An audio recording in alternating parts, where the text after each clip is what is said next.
बिस्मिल्लाहिर्रहमानिर्रहीम। शुरू करता हूँ अल्लाह के पाक नाम से जो बहुत बड़ा मेहरबान नहायत रहने वाला है।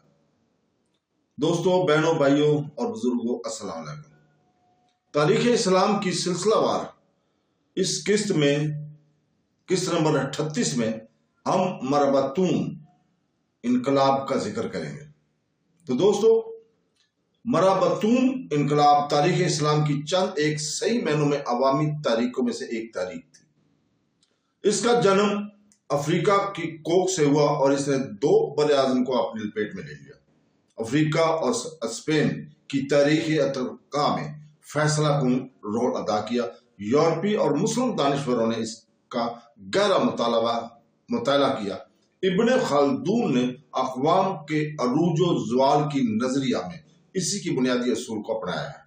इब्ने खल्दून के मुताबिक असबिया बुनियादी यकजहती की बुनियाद पर ही तहजीबों की गिरफ्त मजबूत होती है। इस गिरफ्त को मजबूत करने वाले इक़्तिदार सराई खाना बदोशों में बदर्जा अदम पाए जाते थे। ये खाना बदोशी अमल का किरदार अदा करते हुए पुरानी तहजीबों पर काबू पाया करते थे। इन तहजीबों में नया खून भरने के अलावा ईमानदारी, रास्तबाजी, बहादुरी, सच्चाई की पासदारी जैसी सहराई कबायली खूबियां भी इनमें समोते थे। वक्त गुजरने के साथ वो किसी इलाका या मकाम पर सुकून पजीर हो जाते, शहर के बासी बनकर फिर शहर के गुनाह भरे माहौल में ये भी रंग जाते थे, जिसकी वजह से ज़वाल इन्हें आ घेरता था। सहराई हमलों की नई लहर एक बार फिर इस ज़वाल को रोक लगाती थी। ये इब्ने खल्दून का नजरिया है कि 11वीं सदी ईस्वी का इस्लामी शुमाली अफ्रीका और स्पेन अपनी सादगी और सच्चाई को शहरों के गुनाह भरे इशरत कदों में खो बैठे। मरबतून इनकलाब वो सरहाई कबायली लहर है जिसने शहरी बगाड़ पर काबू पा लिया और सहराई असीबत से इसे एक बार फिर संवार दिया। अंजल, जो कि मार्क्सी तसव्वुरात के महमारों में से एक है, वो मरबतून इनकलाब को इक्तिसादी नुक्ता नजर से देखता है। इसका नजरिया था मुफलस सहराई लहजा कबाइल शहर के अमीर और अखलाकी तौर पर तबाहाल लोगों को सजा देकर इनकी दौलत पर कब्जा करना चाहते थे। जर्मन मौरख मियाकस और बर का ख्याल है कि सरहाई कबाइल के बगावत इक्तिसादी और मजहबी दोनों पहलुओं की हामल थी। हमारा नजरिया यह है कि मुस्लिम माशरे के अरूज व ज़वाल के इसबाब कौम के बातनी जल्दियात में पाए जाते हैं। इस्लामी तारीख ईमान के महवर के इतराफ घूमती है। अपनी जिंदगियों के अपने अहमान के अहकामात के मुताबिक सवारना वो वह तरीक है जो बार बार मुसलमानों को उभरती रही है। ऐसे तरीकों में भी जहां जिद्दोजहद का बुनियादी सबब बैरूनी अमल ही क्यों ना हो रहा हो, जैसे कि 19वीं सदी ईस्वी में यूरोपीय नौ आबादियात के खिलाफ मगरबी अफ्रीका की जिद्दोजहद या बैरूनी इस्तेमारात के खिलाफ जिद्दोजहद भी क्यों ना हो, यह तमाम तजर्बात मजहबी लबादे में ही लपेटी हुई थी। इस आलमी जिद्दोजहद का माखज सिर्फ एक है, वो है ऐसे खालिस इस्लामी मुआशरे का क़याम जिसका बुनियादी मकसद हराम से इज्तनाब और हलाल से कुर्बत हो। इस सही और जिद्दोजहद के लिए रहनुमा असूल वही हैं जिनका माखज कुरान और सुन्नत रसूल सल्लल्लाहु अलैहि वसल्लम है, जिन पर तमाम उम्मत का इजमा है। ऐसी तहरीकात जो भी बैरूनी इसबाब की चंगारी से भटकती हैं, इनकी जिद्दोजहद का वजूद भी आखिरकार ईमान वालों के इजमा में जाकर हजम हो जाता है। 11वीं सदी ईस्वी में मगरब बेचैनियों से भरपूर था। पिछली सदी में मिस्र के बनी फातिमा की तरफ से उठाए जाने वाले जालिम से भी वो संभल ना पाया था। अरबों बर्बरों के अक्सरियत जो के सुन्नी थे, बज़ाहिर फातिमी हुकूमत के सामने सर तो झुका लिया, लेकिन उन्होंने दिल से इसे कबूल का दर्जा नहीं दिया था। इस दौरान इंतहा पसंद खराजियों ने जनूबी अल्जीरिया में अपनी हुक्मरानी कायम कर ली और बेशुमार अफराद को अपने नजरियात के मुताबिक ढालने में कामयाब हो गए। फातमी और खारजी दायरा के अफराद ने अकायद की तब्दीली के लिए जब हद से ज्यादा दबाव बढ़ाना शुरू किया, तो इसकी वजह से सुन्नी इस्लाम का मरकज हरकत में आ गया और इस तरह फातमी और खारजी तहरीकात की जो नजरियात पेश किए गए थे, जिसकी कबूलियत के लिए वो जो जहद करते थे, इसका सामना करने में मरबतून इनकलाब उठा, जो कि इस्लाहत की तमन्ना रखने वाले और सुन्नी इस्लाम की सरबुलंदी चाहने वाले अवाम की ख्वाहिशात ऐना थी। सुन्नी इस्लाम इनके दिलों की आरजू थी। मोरितानिया का इलाका जहां नहाजा बसते हैं, इस मरबतून तारीख का अखबार बना। लफ्ज मरबतून रबाता से अखज किया गया है, जिसका मतलब है सरहद की हिफाजत करने वाला किला। सन 1035 में हनाजा के कैद यहिया बिन इब्राहिम ने हज अदा किया और मक्का से वापसी पर इन्हें खैरवान की अजीम दरसगाह में क्याम किया, जो कि मालकी मसल की फिका का मजबूत गढ़ है। यहिया बिन इब्राहिम ने यूनिवर्सिटी के इंतजामिया आला अबू इमरान अल फारसी से दरख्वास्त की कि इनके किसी शागिर्द को मोरितानिया भेजा जाए। अबू इमरान ने अपने एक पुराने शागिर्द अब्दुल्ला बिन यासीन का इंतखाब किया। वापसी पर इनका कारवान अल्जीरिया के इलाके से गुजरा, जहां खारजी जैसे बागी हरीफ जमात का बहुत ज्यादा असर था। अब्दुल्ला बिन यासीन को बहुत तशवीश हुई, जिसने अहद किया कि वो मगरबी अफ्रीका में सुन्नी इस्लाम को असर नौ बहाल करने के लिए जदोजहद करेगा। मगरब बेइत्मीनानी से शरबुर था और इस बेहतरीन मौका का फायदा उठाते हुए मरबतून इसके इलाकों में तेजी के साथ अपनी गिरफ्त मजबूत कर ली। सन 1051 तक खैरवान ने मगरब का सारा इलाका इनके जेर साया तसल्लुत आ गया। इंतजामी सहूलत के लिए अब्दुल्ला बिन यासीन ने सेनेगाल, मोरितानिया और जनूबी मराकश पर मुश्तमिल जनूबी हिस्सा को सीधे अपने जेर इंतजाम रखा और शुमाली और बैरा रूम की नशेबी इलाकों को अपने चचेरे भाई यूसुफ बिन ताशकीन के जेर कमान कर दिया। इस वक्त शुमाली अफ्रीका एक सियासी इत्तेहाद के अमल से दो चार था, तो इधर स्पेन के बिखरने के अमल से दो चार था। इस बात को अब तो पूरे 300 साल गुजर चुके थे, जब तारिक बिन जियाद अपनी फौज के साथ जबल तारिक पर उतरा था। यूरोप और अफ्रीका को अलग करने वाले आबनाए को जिन किश्तियों के जरिए पार किया था, इन्हें आग लगा दी थी और फौज को यह हुक्म दिया था कि तौहीद के नाम आगे बढ़ते चले जाओ। वो ईमान जिसने सन 707 में तारिक को यूरोप के अंदर घुस जाने की ताकत अदा की थी, सन 1051 के आते आते कमजोर पड़ गया चुका था और इसकी जगह सियासत और मौका परस्ती ने ले ली थी। सन 1032 में अमवी खिलाफत खत्म हो गई। इनकी जगह छोटी छोटी गैर अहम सुल्तनतें उभर आई, जो अपनी अना और इक़्तिदार के लिए आपस में ही उलझी हुई थी।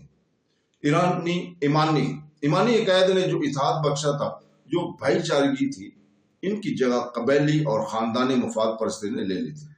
वो अल्लाह और बरतर अकीदा जिसके बुनियाद सिर्फ और सिर्फ तौहीद पर है, इसकी जगह खानदान या कबीला नहीं ले सकता। इस तरह स्पेन अब एक शीशे की तरह था जिसमें बाल आ चुका था, जो कि अब चूर चूर होने के लिए तैयार था। इस दौरान यूरोप में सन 1095 में पोप अर्बन II ने यरूशलेम की आजादी के लिए सलीबी जंगों का ऐलान कर दिया। सलीबियों ने सबसे पहले स्पेन, सिसिली, शुमाली अफ्रीका पर हमला किया। कुर्तबा में खिलाफत का खात्मा और इसी दौरान फातमी इक़्तिदार का ज़वाल, इन हालात ने यूरोपी ताकतों को अपनी कुव्वत के मज़ाहिर करने का बहुत ही अच्छा मौका दे दिया। रोजर II ने सिसिली पर कब्जा कर लिया, जिसकी वजह से फलस्तीन पर हमले के लिए एक जरूरी अड्डा फराहम हो गया। सन 1060 में सलीबियों ने शुमाली अफ्रीका के साहिली इलाकों पर हमला किया, लेकिन मरबतून के अरूज की वजह से सलीबी फतह होने वाले इलाकों पर अपनी गिरफ्त बरकरार न रख सके। लेकिन ये तो सिर्फ ज़मीनी हमले थे। पहली खूनी सलीबी जंग तो स्पेन की सरजमीन पर लड़ी गई। फलस्तीन, शाम और शहर यरूशलेम पर हमला करने से 50 साल पहले स्पेन ही पहला मुल्क था जहां बिलाल और सलीब के दरमियान मैरका राई हुई थी। यही अव्वलीन खूनी जंगों में हिलाल और सलीब एक दूसरे के मध्य मुकाबल हुए। जब सलीबियों ने अपना खाता तैयार किया तो 300 सालों बाद सबसे पहले स्पेन पर फतह याब हुए और वो इस्लाम की आगोश से निकलकर सलीबियों का अव्वलीन खाते में चले गए। स्पेन में सलीबी जंगों की इब्तिदा सन 1017 में हुई। कलीसिया ने बरगंडी फ्रांस के सौरमाओं का इकट्ठा किया اور مقامی صلیبیوں کے ساتھ مل کر مسلمانوں کے خلاف لڑنے کے لیے اسپین میں گھس گئے۔ سن 1026 میں سانچو نے کسٹیلے پر قبضہ کر لیا اور اسے اپنی سلطنت کا صدر مقام بنا لیا۔ اس کے بعد فرڈینیا اول 1037 میں لیون پر فتح یاب ہوا۔ 1063 تک سانچو نے دریائے جویرا کے شمالی حصہ پر اپنا اقتدار کامل طور پر قائم کر لیا تھا۔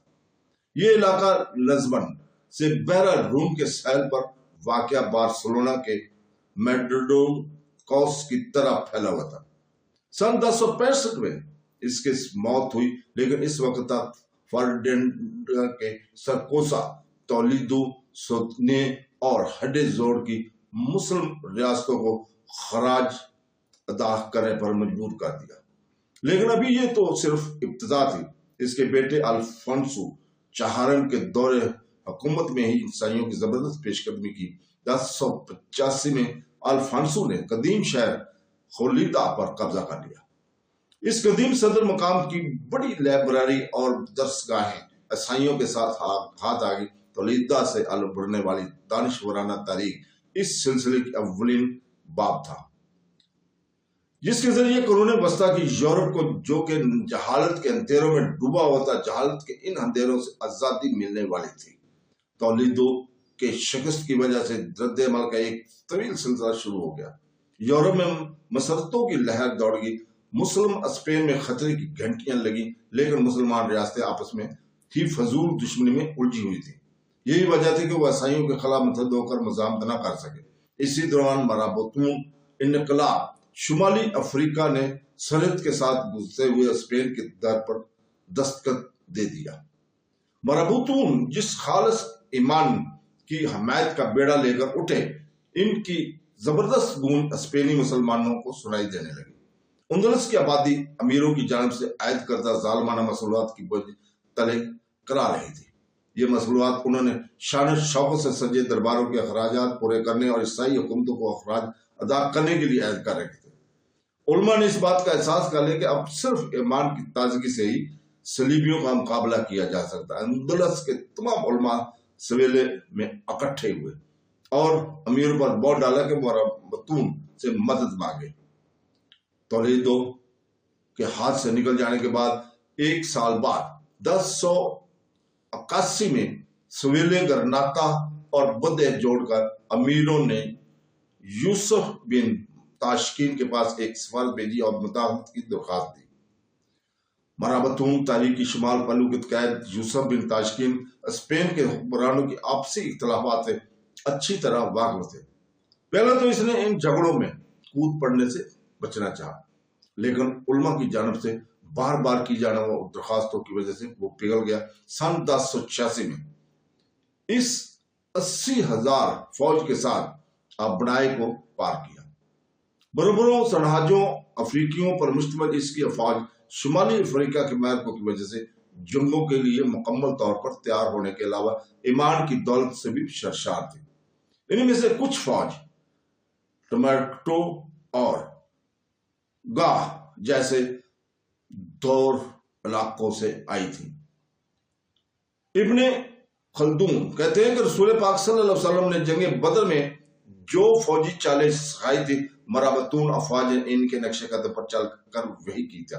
وہ ایمان کے استحکام کے لیے لڑ رہی تھی اور فتح یاب ہونے تک پیچھے ہٹنے کا نام نہیں لیتی تھی۔ سویلے، کرناتا اور بدے جوڑ کی افواج بھی ان کے ساتھ شامل ہو گئی۔ اس طرح مسلمان سپاہیوں کی تعداد 100,000 تک پہنچ گئی تھی۔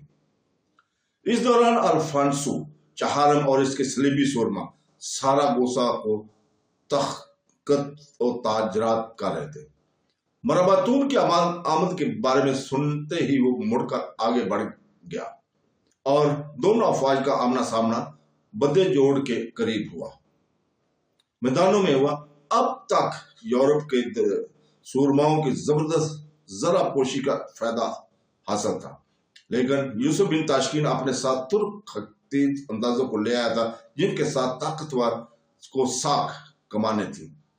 افریقی افواج نے بیوپی کی ہڈیوں سے بنی ڈھالیں پہنی ہوئی تھی، فولاد سے بنے لمبے نیزوں سے مسلح ہو کر افریقی طبل جنگ کے آوازوں کے ساتھ جب انہوں نے دیوانہ وار حملہ کیا تو دھرتی کانپ اٹھی، آسمان لرز اٹھا، زبردست جنگ چھڑ گئی، صلیبیوں کو خوفناک شکست فاش ہوئی۔ ان کی 80,000 فوج اور 20,000 سورمات موت کے گھاٹ اتار دیے گئے۔ ان الفونسو چہارم بذات خود زخموں سے چور چور ہو گیا، لیکن اپنے محافظ کے ساتھ رات کی تاریکی میں بچ کر بھاگنے میں کامیاب ہو گیا۔ اس فتح کے بعد مال غنیمت کے لیے اسپینی امیر ایک بار پھر آپس میں الجھ پڑے۔ اسپین کے مسلمان امیروں کی اس دنیا پرستی سے مایوس ہو کر یوسف بن تاشقند واپس افریقہ لوٹ گئے۔ الفونسو چہارم نے مدد کے لیے عیسائی یورپ کی جانب توجہ مطلب کی، لیکن 1 سال کے اندر ہی وہ ایک بار غارت گری پر اتر آیا۔ اس کا لائق فوج سلار السٹ عربی لفظ یاسد یا السئی سے ماخوذ ہے۔ راڈوگو ڈیازی بوا نے سرکوسا ویلنسیا پر قبضہ کیا۔ جمایا اس کے دوسرے سورما نے مسلمانوں کے علاقوں کو تباہ و تاریج کرتا ہوا سویلے تک پہنچ گیا۔ سویلے کا امیر مطمئن ایک عالم اور مذہبی شخص تھا، وہ عیسائیوں پر روک نہ لگا سکا۔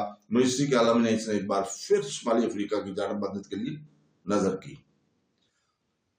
سال 1079 میں یوسف بن تاشقین نے دوسری مرتبہ اسپین میں دخل اندازی کے سویلے، وکناتا، ملاگا، مرسیا اور بدے جوز کے امیروں نے اپنی جانب سے مدد کرنے کا وعدہ کیا۔ جنگ کی تیاریاں ہو چکی، السیڈ الفونسو چہارم سے آن ملا اور دونوں مرابطون کے ڈیروں کی جانب بڑھے۔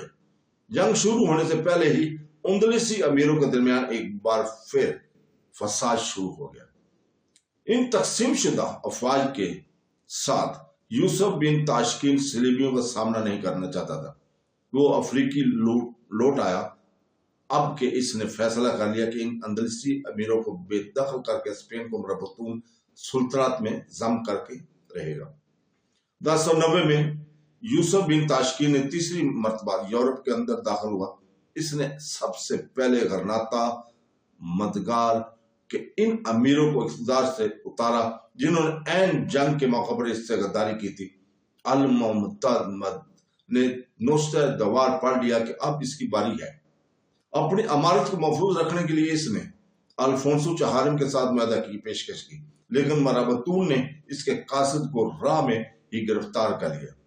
المعتمد کو اس کے اہل خاندان کے ساتھ شمالی افریقہ جلا وطن کر دیا گیا۔ وہ 1095 میں وہ شہر ارغمت میں کلاش ہو کر مر گیا۔ وہ تاریخ میں ایک عظیم شہر کی حیثیت سے یاد کیا جاتا ہے۔ اس کی غمگین شاعری 700 سال بعد مغل شہنشاہ کے آخری تاجدار بہادر شاہ کی شاعری سے ملتی جلتی ہیں۔ تو دوستو، مربوطون کی اندلس فتح کر لیا، شمال میں وہ تولید تنگ پہنچ گئے تو مشرق میں بارسلونا اور اس کے اوپر قبضہ ہو گیا۔ الفونسو چہارم اور اس کے صلیبی سرما یکے بعد دیگرے شکست کھاتے گئے، لیکن السڈیا قاعدہ یوسف بن تاشقین کے خلاف ڈٹا رہا اور بحر روم کے سیلوں کی جانب مربوطون کے بڑے حملے کا ساتھ مقابلہ کیا اور انہیں سیلوں تک پہنچنے سے روک دیا۔ سن 1106 میں یوسف بن تاشقین کا انتقال ہو گیا۔ 1109 میں الفونسو چہارم نے بھی آخری سانس لی۔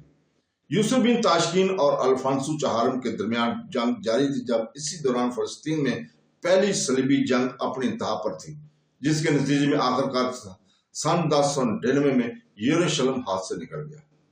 11ویں صدی عیسوی میں اسپین میں جاری سماجی بگاڑ اور عیش کو خلاف مرابطون ایمان کی پاکیزگی اور رویدگی کے معروج کی نمائندگی کر رہے تھے۔ انہوں نے اندلس کے مسلمانوں کو مزید 100 سالوں تک بچائے رکھا اور صلیبیوں کے پائرس کے پہاڑوں کے اس پار فرانس میں دھکیل دیا۔ افریقہ کی کوک سے ابھرنے والے یہ مرابطون نہ ہوتے تو صلیبی مشرقی بحیرہ روم، شام، مصر اور فلسطین میں مسلمانوں کو اور زیادہ نقصان پہنچا چکے ہوتے۔ مرابطون انقلاب کے معماروں میں سے ایک یوسف بن تاشکین کو اسپینی صلیبیوں کے خلاف اسلامی دنیا کا دفاع کرنے والی اہم ترین شخصیت کی حیثیت سے ہمیشہ یاد کیا جاتا رہا ہے اور یاد کیا جاتا رہے گا۔ تو دوستوں، اس کے ساتھ ہی آپ سے اجازت چاہتے ہیں کل تک کے لیے۔ کل انشاءاللہ تعالی ہم 39ویں قسط پیش کریں گے۔ اللہ حافظ۔